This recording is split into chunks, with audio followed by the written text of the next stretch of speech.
ನಮ್ಮೂರಲ್ಲಿ ಒಂದು ವೇಣುಗೋಪಾಲ ಸ್ವಾಮಿ ದೇವಸ್ಥಾನ ಇದೆ. ಆಗ ಅದು ಶಿಥಿಲವಾಗಿ ಹೋಗಿತ್ತು. ಒಂದೊಂದು ಮಳೆಗೆ ಒಂದೊಂದು ಬಿದ್ದೋಗೋದು. ಇನ್ನೇನು ನೆಕ್ಸ್ಟ್ ಏನಾದ್ರು ಇತ್ತು ಅಂತಂತಂದರೆ ಗೋಪಾಲಕೃಷ್ಣನ ಮೇಲೂ ಬಿದ್ದು ಮೂಲ ಮೂರ್ತಿನೂ ಹೋಗ್ಬಿಡ್ತು. ಒಂದು ಮೂಲ ಮೂರ್ತಿ ಹೋಗ್ಬಿಡ್ತು ಅಂದರೆ ಆಮೇಲೆ ಆ ಊರು ಉದ್ಧಾರ ಆಗೋ ಸಾಧ್ಯನೇ ಇಲ್ಲ, ಆ ಥರ ಹೇಳ್ತಾರೆ. ಹಾಗಿದ್ದಕ್ಕೋಸ್ಕರ ನಾವು ಏನು ಮಾಡಿದೆ, ನಮ್ಮೂರಲ್ಲಿ 60 ಮನೆ ಇದ್ದಿದ್ದು ಆವಾಗ. 60 ಮನೆಗೆ 60 ಪಾರ್ಟಿ ಇತ್ತು. ಒಬ್ರನ್ನ ಕಂಡ್ರೆ ಒಬ್ರಿಗೆ ಆಗ್ತಿರ್ಲಿಲ್ಲ. ಊರು ಹಬ್ಬ ನಡೀತಿರ್ಲಿಲ್ಲ, ಏನು ಮಾಡ್ತಾಯಿರಲಿಲ್ಲ, ಆ ಥರ ಎಲ್ಲ ಇದ್ದರು. ನನಗೆ ಆವಾಗ ಈ ಒಂದು ಸ್ವಲ್ಪ ಓದೋದು, ಈ ಯೂನಿಯನ್ನು ಅವೆಲ್ಲ ಇತ್ತು, ಇದು ಪರಿಣಾಮ ಬೀರುತ್ತಲ್ಲ. ನಾನು ಈ ಆಧ್ಯಾತ್ಮಿಕನ ಅದೆರಡಕ್ಕೂ ಲಿಂಕ್ ಮಾಡಿದೆ.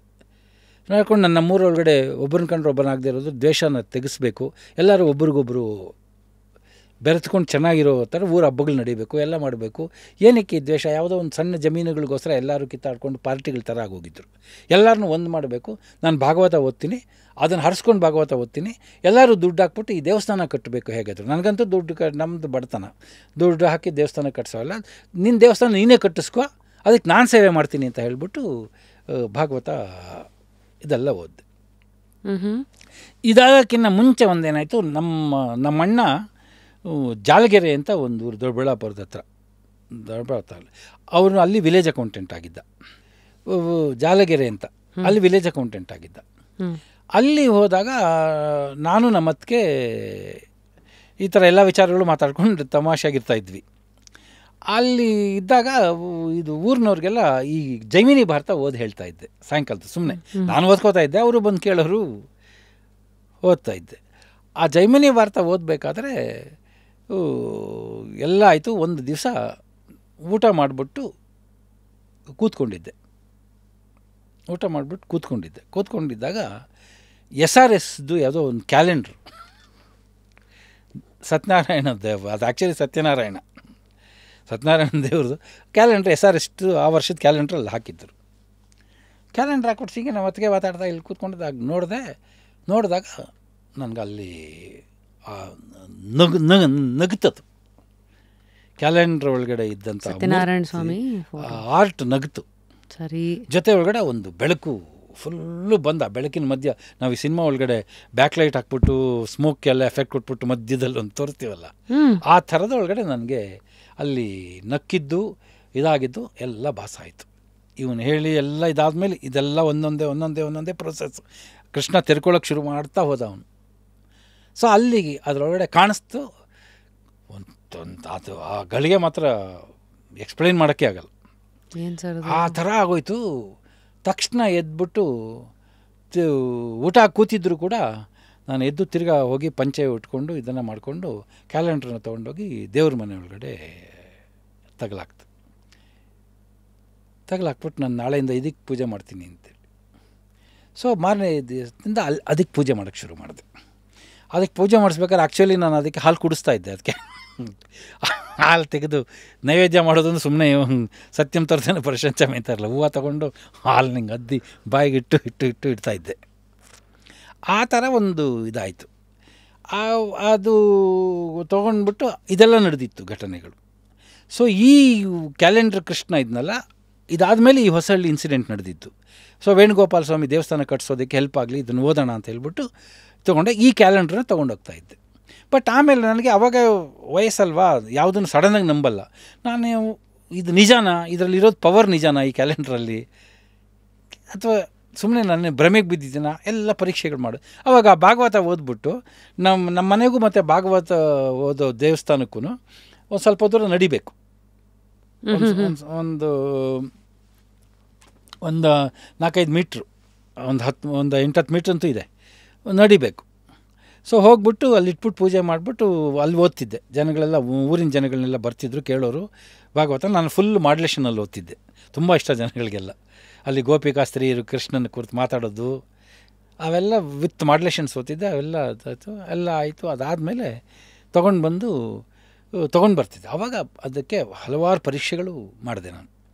ಒಂದು ಸಲ ಭೀಕರವಾದ ಬಿರುಗಾಳಿ, ಜೋರು ಮಳೆ ಮತ್ತು ಗಾಳಿ ಬರ್ತಾಯಿದೆ. ಸೊ ನಾನು ದೇವಸ್ಥಾನದಿಂದ ಮನೆಗೆ ಬರಬೇಕು. ಸೊ ಅದು ಓದಾದಮೇಲೆ ದೀಪ ಹಾಗೆ ಉರಿತಾ ಇರುತ್ತೆ, ನಾನು ಮನೆಯಿಂದ ತೊಗೊಂಡೋಗಿರೋ ದೀಪ. ನಾನು ಆ ದೀಪ ಮತ್ತು ಆ ಕ್ಯಾಲೆಂಡ್ರು ಎಲ್ಲ ಇಟ್ಕೊಂಡು ನಾನು ಕಂಡಿರೋದು ನಿಜಾನೇ ಆಯಿತು ಅಂತಂತಂದರೆ ಯಾವುದೇ ಕಾರಣಕ್ಕೂ ದೀಪ ಆರಬಾರ್ದು. ಮಳೆನಲ್ಲೂ ಗಾಳಿನಲ್ಲೂ ಆರ್ಕೂಡ್ದು. ನಿನ್ನ ಶಕ್ತಿ ಇದೆಲ್ಲ ಇದೆ ಅಂತ ಹೇಳ್ತಾರಲ್ಲ, ನೀನು ತೋರಿಸ್ಕೊಡೋದು, ನಿನ್ನ ಇರಬೇಕಂತ ತೋರಿಸ್ಕೊಡೋದೇ ಹಾಗಾಗಿರೋದ್ರಿಂದ ನನಗೆ ನಾನು ಕಂಡಿರೋದು ನಿಜನಾ ಅಥವಾ ನಾನು ಭ್ರಮೇಲಿದ್ದೀನೋ ನನಗೆ ಗೊತ್ತಾಗಲ್ಲ, ನನಗೆ ಅದು ಆಗಬೇಕು. ಒಂದು ಚೂರ 2 ದೀಪನೂ ಒಂದು ಚೂರು ಆರಿದ್ರೆ ಮಳೆನಲ್ಲೇ ಬಂದೆ, ನಾನು ನಡ್ಕೊಂಡು ಬಂದೆ. ಮನೆ ಮೇಲೆ ಕೃಷ್ಣನ ಹಂಗೆ ಇಟ್ಕೊಂಡು ದೀಪ ಇಟ್ಕೊಂಡು ಮನೆಗೆ ಬಂದೆ. ಅಯ್ಯಯ್ಯೋ, ಫುಲ್ಲು ಯಾವ ಕಾರಣಕ್ಕೂ ಇದಾಗಲಿಲ್ಲ. ಹೀಗೆ ಒಂದೊಂದು ಅದು ಹೆಂಗೆ ಸಾದೃಶ ಮಾಡ್ತಾ ಹೋಯ್ತು ಅಂತಂತಂದರೆ ಆ ಲೆವೆಲ್ಗೆ ಇದಾಯಿತು. ಆಮೇಲೆ ಭಾಗವತ ಮಂಗಳ ಮಾಡಬೇಕು. ನಮ್ಮೂರು ತುಂಬ ಬಡತನದ ಊರು. ಮಂಗಳ ಮಾಡೋ ದಿವಸ ಪಾರ್ಟಿಗಳು ಬೇರೆ, ಯಾರನ್ನ ಕಂಡ್ರಾಗಲ್ಲ, ಏನೂ ಆಗಲ್ಲ. ಪಾಪ ಕೇಳ್ತಿದ್ದವರೆಲ್ಲ, ಸ್ವಾಮಿ ಇಷ್ಟೆಲ್ಲ ಕಷ್ಟಪಟ್ಟು ಓದಿದ್ದೀರಾ, ಮಂಗಳ ಚೆನ್ನಾಗಿ ಮಾಡಿರಿ, ಒಂದು 4 ಜನಕ್ಕೆ ಏನಾರು ಇದಾಕೋಣ ಅದಾಕೋಣ, ಏನಾರು ಇದು ಮಾಡೋಣ, ಹಂಗೆ ಮಾಡಬೇಕಲ್ಲ ಅಂತ. ನಾನು ಹೇಳಿದೆ, ಇಲ್ಲಪ್ಪ, ನಾವು ತುಂಬ ಬಡತನದಲ್ಲಿದ್ವಿ ಅವಾಗ, ನಮ್ಮ ಹತ್ರ ಏನೂ ಇಲ್ಲಪ್ಪ, ಇದೆಲ್ಲ ಆಗಲ್ಲ, ದೇವ್ರು ಹೆಂಗೆ ನಡೆಸ್ಕೊತಾನೆ ಅವ್ನು ಇಷ್ಟ ಬಂದಾಗ ನಡೆಸ್ಕೊಂಡ್ಲಿ ಅಷ್ಟೇ ಅಂತ. ಧೈರ್ಯ ಅದು ಭಗವಂತನ ಇಚ್ಛೆ ಇದೆ, ನಡೆಸ್ಕೋತಾನೆ ಅಂದ್ಬಿಟ್ಟು ಇದು ಮಾಡಿ. ಹಿಂಗಿದ್ದಾಗ ಮಂಗಳದ ದಿವಸ ನಡೀತು ಒಂದು ಮಿರಾಕಲ್ಲು. ಮಂಗಳ ಮಾಡಬೇಕು. ಮಂಗಳದ ದಿವಸ ನಮ್ಮೂರು ವೇಣುಗೋಪಾಲ ಸ್ವಾಮಿ ಬೆಂಗಳೂರು ಗವಿಪುರಂ ಗುಟ್ಟಳ್ಳಿ ಊರಿನಲ್ಲಿ ತುಂಬ ಜನಕ್ಕೆ ಮನೆ ದೇವರು. ಓಹೋ, ಮನೆ ದೇವರು ಅಲ್ಲಿ ನಡ್ಕೋತಾರೆ. ಇದ್ದಕ್ಕಿದ್ದಾಗೆ ಮಂಗಳದ ದಿವಸ ಕಾರುಗಳು ಎಲ್ಲರೂ ಅವತ್ತೇ ಬಂದರು. ಮಂಗಳ ಮಾಡೋ ದಿವಸ ಎಲ್ಲ ಬಂದರು. ನನಗೆ ಅವ್ರು ತಂದಿದ್ದ ಅವ್ರು ಏನೇನೋ ಹರಕೆಗಳು 100 ತೆಂಗಿನಕಾಯಿ ಹೊಡಿತೀನಿ ಅಂತ ತರಿಸ್ಕೊಂಡಿದ್ದವ್ರು ಎಲ್ಲರೂ ಬಂದ್ಬಿಟ್ರು ಅವತ್ತು. ನನಗೆ ಆ್ಯಕ್ಚುಲಿ ಇಲ್ಲಿ ಕಾಲು ಇದ್ರವರೆಗೂ ನಿಂತಿತ್ತು, ಎಳ್ನೀರು ನಿಂತಿತ್ತು ಹೊಡೆದಿದ್ದು, ನೈವೇದ್ಯ ಮಾಡೋದು. ತೆಂಗಿನಕಾಯಿಗಳು, ಆಮೇಲೆ ಒಬ್ಬೊಬ್ಬರು ಒಂದೊಂದು ಪ್ರಸಾದಕ್ಕೆ ಏನೇನೋ ಮಾಡ್ಕೊಂಬಂದಿದ್ದಾರೆ. ಅವಲಕ್ಕಿ ಇದು ಮಾಡ್ಕೊಂಬಂದಿದ್ದಾರೆ, ಒಬ್ಬೊಬ್ಬರು ಒಂದೊಂದು ಮಾಡ್ಕೊಂಬಂದಿದ್ದಾರೆ. 1 ಪೈಸಾ ಖರ್ಚಿಲ್ಲದೆ ದೊಡ್ಡ ಇದು ನಡೀತು, ಫಂಕ್ಷನ್ ನಡೀತು.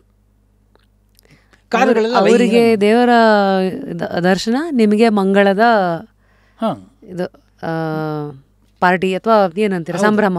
ಮಂಗಳದ ಸಂಭ್ರಮ. ನಮಗೆ ಮಂಗಳ ಮಾಡಬೇಕು, ಮಂಗಳಕ್ಕೆ ದುಡ್ಡಿಲ್ಲ, ಬಂದರು, ನಡೀತು, ಮಂಗಳ ನಡೀತು, ಗ್ರ್ಯಾಂಡಾಗಿ ನಡೀತು. ಆಮೇಲೆ ಈ ಮಧ್ಯದೊಳಗಡೆ ಈ ಊರಿನ, ಆಮೇಲೆ ಊರಿನ ಜನರನ್ನೆಲ್ಲ ಒಟ್ಟಿಗೆ ಸೇರಿಸ್ಬೇಕು ಅಂತ ಹೋದೆ. ಅದರಲ್ಲಿ ನಾನು ಫೇಲ್ ಆಗಿಬಿಟ್ಟೆ. ಅದರಲ್ಲಿ ಆಗಲಿಲ್ಲ. ನಾನು ಹೇಳಿದೆ, ನೋಡಪ್ಪ, ಕೃಷ್ಣ ಪೂಜೆ ಮಾಡಿದ್ದೆಲ್ಲ ನಮ್ಮೂರಲ್ಲಿರೋ ಜಗಳ ದೂರ ಆಗ್ಬಿಟ್ಟು ಎಲ್ಲರೂ ಒಂದಾಗೋ ಥರ ಮಾಡೋಣ, ಊರಲ್ಲಿ ಇದು ಮೂಡಲಿ, ದೇವಸ್ಥಾನ ಕಟ್ಟೋದಕ್ಕೆ ವ್ಯವಸ್ಥೆ ಮಾಡೋಣ, ಹಾಗೆ ಹೀಗೆ ಅಂತ ಹೇಳ್ಬಿಟ್ಟು ಊರಿನಲ್ಲಿ ಒಬ್ಬೊಬ್ಬರ ಮನೆಗೂ ಹೋದೆ.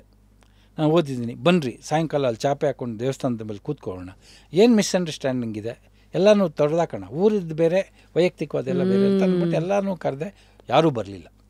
ಆ ವಿಚಾರಕ್ಕೆಲ್ಲ ಬರೋಲ್ಲ ಸ್ವಾಮಿ, ನೀವು ಏನೋ ದೇವ್ರ ಪೂಜೆ ಮಾಡಿದರೆ ಸಂತೋಷ, ನಿಮ್ಮ ಬಗ್ಗೆ ಇದಿದೆ, ಆದರೆ ಇಲ್ಲಿ ನಮಗಾಗಿರೋ ಅನ್ಯಾಯಕ್ಕೆ ನಾವು ಸಾಧಿಸ್ತೀವಿ, ನಮ್ಮ ಮಕ್ಕಳಿಗೂ ಸಾಧಿಸ್ತೀವಿ ಅಂತ ಈ ಥರ ಎಲ್ಲ ಮಾತಾಡ್ಬಿಟ್ರು. ಸೊ ಅದರಲ್ಲಿ ಸಕ್ಸಸ್ ಆಗಲಿಲ್ಲ ನನಗೆ. ಆದರೆ ವೇಣುಗೋಪಾಲ ಸ್ವಾಮಿ ದೇವಸ್ಥಾನ ಮಾತ್ರ ಯಾರೋ ಒಬ್ಬರು ಬಂದು ಕಟ್ಬಿಟ್ರು, ಅದು ಈಡೇರ್ತು. ಸರಿ.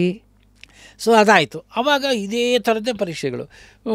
ನಾನು ಕೃಷ್ಣನ ಪೂಜೆ ಮಾಡಿಸ್ತಾ ಇದ್ದೀನಿ. ಕೃಷ್ಣ ಪೂಜೆ ಮಾಡ್ತಾ ಇರ್ಬೇಕಾದ್ರೆ ನನ್ನ ತಂಗಿ ಓಡಿ ಬಂದುಬಿಟ್ಲು. ನನ್ನ ತಂಗಿ ಓಡಿ ಬಂದು, ರಾಮು ಎಮ್ಮೆ ಇದರೊಳಗಡೆ ಸಿಕ್ಕಾಕೊಂಡ್ಬಿಟ್ಟಿದೆ. ದೊಂಗ್ರ ಅಂತಾರೆ ಹಳ್ಳಿಗಳಲ್ಲಿ.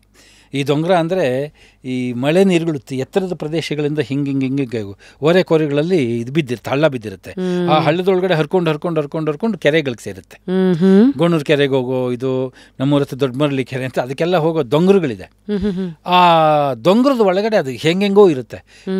ಈ ನಮ್ಮ ಎಮ್ಮೆ ಏನು ಮಾಡಿದೆ, ನಮ್ಮ ಎಮ್ಮೆ ಹೋಗ್ಬಿಟ್ಟು ಆ ದೊಂಗ್ರದೊಳಗಡೆ ಬಿದ್ದೋಗ್ಬಿಟ್ಟು ಈ ಮೂತಿನ ಹಿಂಗೆ ಮಾಡಿಬಿಟ್ಟು ಇದಕ್ಕೆ ಸಿಕ್ಕಾಕೊಂಬಿಟ್ಟಿದೆ, ಹಿಂಗೆ ಕತ್ತು ಸಿಕ್ಕಾಕೊಂಬಿಟ್ಟಿದೆ. ಹಿಂದಕ್ಕೆ ವಾಪಸ್ ಬರೋಕ್ಕಾಗ್ತಿಲ್ಲ. ಈ ಬೆಕ್ಕು ಒಂಥರ ತಾಲಿ ಒಳಗಡೆ ಮೂತಿ ಸಿಕ್ಕೊಂಬಿಡುತ್ತಲ್ಲ, ಹಾಲು ಕುಡಿಯೋಕೆ ಹೋಗಿ ತಲೆ ಒಳಗಡೆ ಸಿಕ್ಕಾಕೊಂಬಿಡುತ್ತೆ, ಅಲ್ಲಾಡುತ್ತಲ್ಲ, ಆ ಥರ ಇದಕ್ಕೆ ಸಿಕ್ಕಾಕೊಂಬಿಟ್ಟಿದೆ. ಅಯ್ಯೋ, ಒದ್ದಾಡ್ತಾ ಇದೆ. ನಮ್ಮ ತಾಯಿ ಇದ್ರು, ಅವರೆಲ್ಲ ಹೊಡಿಬೇಕು ಅಂತಾರೆ. ಅದು ಗಡಾರಿ ಹಾಕಿದ್ರೆ ಅದು ಕಿರ್ಚ್ಕೊಳುತ್ತೆ, ಎಗರುತ್ತೆ, ಹೀಗೆ ಅಂತೆಲ್ಲ ಆಯಿತು. ನನ್ನ ತಂಗಿಗೆ ಆ ಎಮ್ಮೆ ಕಂಡ್ರೆ ತುಂಬ ಪ್ರಾಣ. ಅದು ನನ್ನ ತಂಗಿ ಕರೆದ್ರೇ ಹಾಲು ಕರೆಸ್ಕೊಳ್ತಾ ಇದ್ದಿದ್ದು. ಸೊ ನನ್ನ ತಂಗಿ ಅಳ್ತಾ ಬಂದ್ಬಿಟ್ಟು ಅಯ್ಯೋ, ನನ್ನ ತಂಗಿ ಸುಮಿತ್ರ ಅಂತ ಅಳ್ತಾ ಬಂದ್ಲು, ರಾಮು ಇದು ಸಿಕ್ಕಾಕೊಂಬಿಟ್ಟಿದೆ ಕಣೋ, ಎಮ್ಮೆ ಹಿಂಗೆ ಇದಾಗೋಗ್ಬಿಟ್ಟಿದೆ, ಹಾಗೆ ಹೇಗೆ ಅಂತ ಹೇಳಿದ್ಲು. ನನಗೇನೂ ಆಗಲೇ ಇಲ್ಲ. ಹೌದಾ ಅಂತ ನಾನಿಲ್ಲ, ಮಂಗಳಾರತಿ ತೊಗೊಂಬರ್ತೀನಿ ಬಿಡು, ಅಲ್ಲಿ ತರ್ತೀನಿ, ಕೃಷ್ಣ ಕುಂಕುಮ ತರ್ತೀನಿ ಅಂತ ಹೇಳ್ಬಿಟ್ಟು ಆಯಿತು. ಪೂಜೆ ಎಲ್ಲ ಮುಗಿದ್ಮೇಲೆ ಕುಂಕುಮನೂ ಇದನ್ನು ತೊಗೊಂಡೋದ್ವಿ. ಎಲ್ಲರೂ ಏನೇನೋ ಮಾಡ್ತಿದ್ರು ಅದನ್ನು. ನಾನೇನಿಲ್ಲ, ಅದಕ್ಕೆ ಕೃಷ್ಣನ ಕುಂಕುಮ ಇಟ್ಟೆ. ಎಲ್ಲರೂ ಅಂತರ್ಗತನ ನಿಂತ್ಕೊಂಡು ಮಾಡಿಸೋದು ನೀನೆ, ಅದಕ್ಕೆ ಬುದ್ಧಿ ಕೊಟ್ಟರೆ ಅದ್ರ ಪಡೆಯೋದು ವಾಪಸ್ ಬರುತ್ತೆ. ಇದಕ್ಕೆ ಅದೇ ಮಾಡಿಸಪ್ಪ ಕೃಷ್ಣ, ನನಗೆ ಇದನ್ನು ನೋಡೋಕ್ಕಾಗಲ್ಲ ಅಂತ ಹೇಳಿದ್ವಿ.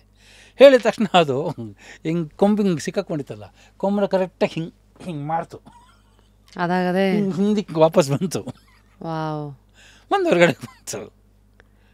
ಸೊ ನಮ್ಮ ಮನೆಯಲ್ಲಿ ನನ್ನ ತಂಗಿಗೂ ಆಶ್ಚರ್ಯ, ಇದೇನು ಹಿಂಗೆಲ್ಲ. ಸೊ ಆ ಥರ ಒಂದು ಆಧ್ಯಾತ್ಮಿಕದ್ದು ಇದು ಕೃಷ್ಣನ ಇದು ಸ್ಟಾರ್ಟ್ ಆಯಿತು ನಮಗೆ. ಇದೆಲ್ಲ ಆಗ್ತಾ ಇದ್ದಾಗ ಪ್ಯಾರಲಿ ನಿಮ್ಮ ಲೈಫಲ್ಲಿ ನಿಮ್ಮ ವೃತ್ತಿ ಬದುಕು ಶುರುವಾಗಿತ್ತಾ? ಅಂದರೆ ಸಿನಿಮಾ ಅಲ್ಲಾಗಲೇ ಅಸಿಸ್ಟೆಂಟ್ ಆಗಿದ್ರಿ? ನನಗೆ ಅದೆಲ್ಲ ಆಗಿದ್ದೆ ಇದಾದ್ಮೇಲೆ ತಾನೆ. ಅಸಾಧ್ಯ ಶೂಟಿಂಗಲ್ಲಿ ಅವನಂತೂ ಕೃಷ್ಣನೇ ಅವನ ರೂಪದಲ್ಲಿ ಬಂದು ಹೇಳಿದ್ಮೇಲೆ ತಾನೆ, ಅಲ್ಲಿಂದಲೇ ಶುರು ಆಗಿದ್ದೀವೆಲ್ಲ ಅಲ್ವಾ. ಆ ಒಂದು ನಮಗೆ ಶೂಟಿಂಗ್ ಅವಾಗ ನಾನು ಮಾಡಿರೋದು ನಂದು ಏನು ಅಂತಂದರೆ, ಒಂದು ಸಿನಿಮಾ ಅಟ್ ಎ ಟೈಮ್ ಮಾಡ್ತಿದ್ವಿ. ಒಂದು ಸಿನಿಮಾ ಅಂದರೆ ಒಂದು ಶೆಡ್ಯೂಲ್ ಅಂದರೆ ಒಂದು ಸಲ 8 ದಿವಸ ಇರುತ್ತೆ, ಒಂದು ಸಲ 15 ದಿವಸ ಇರುತ್ತೆ. ಆಮೇಲೇನು ಹಳ್ಳಿಗೆ ಹೋಗೋದು, ಹಳ್ಳಿ ಒಳಗಡೆ ಇರೋದು ಜೀವನ. ಸೊ ಈ ಕಡೆ ಶೆಡ್ಯೂಲ್ ಇದ್ದಾಗ ಶೂಟ್ ನಡೀತಾ ಇದೆ, ಇಲ್ಲಿ ಹಳ್ಳಿನಲ್ಲಿ ನಿಮ್ಮ ಜೀವನದಲ್ಲಿ ಆಧ್ಯಾತ್ಮ ಅಂತ ಬಂದಾಗ ಅದರ ಒಲವು ಹೆಚ್ಚಾಗ್ತಾನೆ ಇದೆ, ಇದು ನಡ್ಕೊಂಡು ಪ್ರೂಫ್ ಸಿಗ್ತಾನೆ ಇದೆ, ನಡೀತಾ ಇದೆ. ಇನ್ನೊಂದು ಘಟನೆ ಆಮೇಲೆ ನಡೀತು, ಒಂದು ಅದ್ಭುತವಾದ ಘಟನೆ ನಡೆದಿದ್ದೇನು ಅಂತಂತಂದರೆ, ನಮ್ಮ ಹಳ್ಳಿನಲ್ಲಿ ಒಂದು 60 ಅಡಿ ಬಾವಿ, ನಮ್ಮದು ದೊಡ್ಡೊಲ ಅಂತ ಇದೆ ಒಂದು ಜಮೀನು, ಅಲ್ಲಿ ದೊಡ್ಡ 60-70 ಅಡಿ ಬಾವಿ ಅದು. ಹಳ್ಳಿಗಳಲ್ಲಿ ಹೆಂಗೆ ಅಂತಂದರೆ 5 HP ಪಂಪು ಮತ್ತು ಮಿಷನ್ನು ಇದು ಎಲ್ಲ ಒಳಗಡೆ ಬಿಟ್ಟಿರ್ತಾರೆ. ನೀರು ಎತ್ತಕ್ಕೆ ಇದಾಗಲಿಂದ ಮೇಲ್ಗಡೆಯಿಂದ ಬಿಟ್ಟಿರಲ್ಲ, ಇದ್ರ ಒಳಗಡೆ ಕೆಳಗಡೆನೇ ಹೋಲ್ ಮಾಡಿಬಿಟ್ಟು ಬಾವಿ ಒಳಗಡೆ ಒಂದು 10 ಅಡಿ ಇದ್ರೊಳಗಡೆ ದೊಡ್ಡ ಹೋಲ್ ಮಾಡಿ ಅದನ್ನು ಇಟ್ಟಿರ್ತಾರೆ. ಅಲ್ಲಿ ಪಂಪ್ ಸೆಟ್ನ ಸಿಕ್ಕಾಪಟ್ಟೆ ಭಾರ, 5 HP ಇದ್ರದ್ದು ಸ್ಟ್ರಾಂಗ್ ಅದು. ಸೊ ಅದನ್ನು ಇಟ್ಟಿದ್ದಾರೆ. ಏನೋ ರಿಪೇರಿ ಆಗಬೇಕು, ಮೇಲಕ್ಕೆ ತಂದು ರಿಪೇರಿ ಆಗಿದೆ. ಆ ರಿಪೇರಿ ಆಗಿರೋದನ್ನು ಒಳಗಡೆ ಇಳಿಸಿ ಇದ್ರೊಳಗಡೆ ಇಡಬೇಕು. ತುಂಬ ಸಾಹಸ ಅದು. ನಮ್ಮ ಅಣ್ಣ ಸಖತ್ತು ಸಾಹಸಿ, ನಮ್ಮ 2ನೇ ಅಣ್ಣ ಗೋಪಾಲಕೃಷ್ಣ, ಅವನು ರಿಪೇರಿ ಮಾಡೋನು ಇದೆಲ್ಲ.